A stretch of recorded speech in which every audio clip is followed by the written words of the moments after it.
Item: SCP-1212. Code name: Irresponsible Competition. Object Class: Safe. Special Containment Procedures: SCP-1212 is kept in a 5 m x 5 m x 3 m containment cell at site. Experimentation may only be performed with prior permission from at least two Level 3 personnel, and the room is to be cleared of any residual body fluids or other detritus immediately after testing. Any instances of SCP-1212 discovered within SCP-3311 are to be immediately moved to site for long-term storage. Description: SCP-1212, while not in use, is a simple wooden bar stool with a height of 74 cm and seat dimensions of 38 x 38 cm. It does not possess any abnormal physical qualities other than a faint odor of alcohol, and there are no maker's marks or other identifying features present. When any living, mentally sound human being older than 15 years of age sits on SCP-1212, two occurrences of abnormal activity can be immediately observed. SCP-1212, while leaving the occupant unaffected, changes shape almost instantaneously. Separate iterations have been observed, with none repeating, including a shiny metallic bar stool with bright red plastic seat, a rude wooden stool which appeared to have been painted very poorly with black paint, a smooth sandstone chair elegantly carved with unfamiliar square symbols which have as yet been unable to be conclusively identified, a low, square stool engraved with cloud motifs believed to resemble those manufactured in the late Chinese Qing dynasty. The occupant appears to experience a full sensory hallucination and is no longer able to sense what is occurring around them in reality, while being completely unable to be removed from SCP-1212, even using extreme methods. See Addendum 1212A. The occupant of SCP-1212 is then heard speaking to someone, but all attempts to record the other half of the conversation have so far failed. Usually, it becomes apparent that the occupant, hereafter referred to as the contestant, has been invited to participate in a drinking contest, and the contest begins regardless of acceptance or refusal of the invitation. All surviving subjects agree that the invitation includes two phrases similar in content to "You must drink with me," in memory of those who sat where you sit and lack the strength to understand their limits, and "We must curse those who were weak, and honor those who were strong."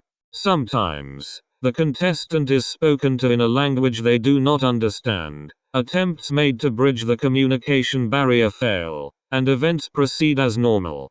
The contestant then, willingly or forcibly, appears to mime the following actions in sequence: taking a container of liquid from a surface in front of them, placing it to their lips, drinking its contents in one smooth motion, then slamming the container back down onto the surface.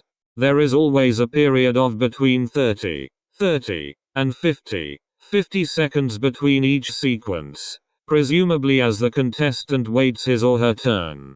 The contestant is always capable of speech, but is always interrupted by the drinking action. No interference of any kind appears to be possible.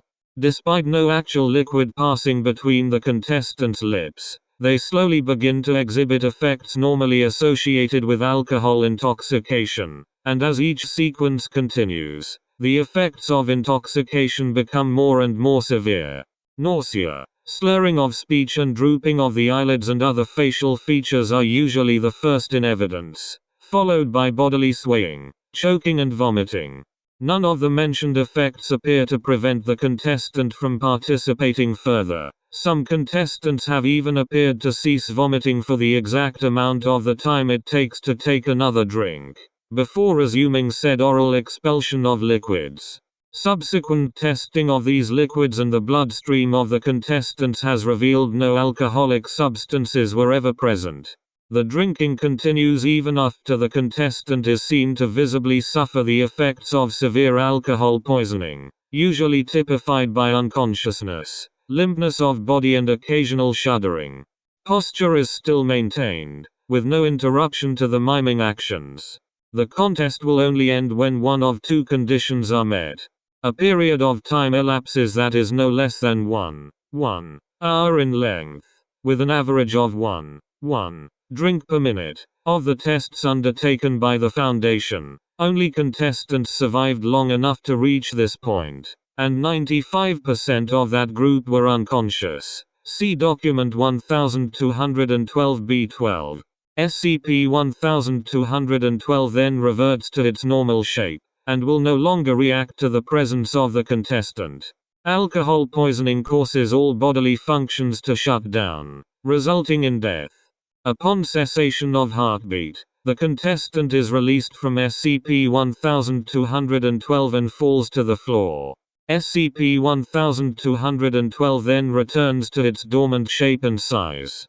Addendum 1212-A. Interruption. It has been proven physically impossible to interrupt the contest once it has begun. This includes outside termination of the contestant by any means. Any wounds sustained that are not part of SCP-1212's effect are simply ignored, fatal or otherwise. Notably, in the case of Test 1212-0, the contestant appeared to continue miming the actions of drinking with both arms severed neatly just below the shoulder. The cut was visible, but there was no evidence of bleeding, pain or lack of function.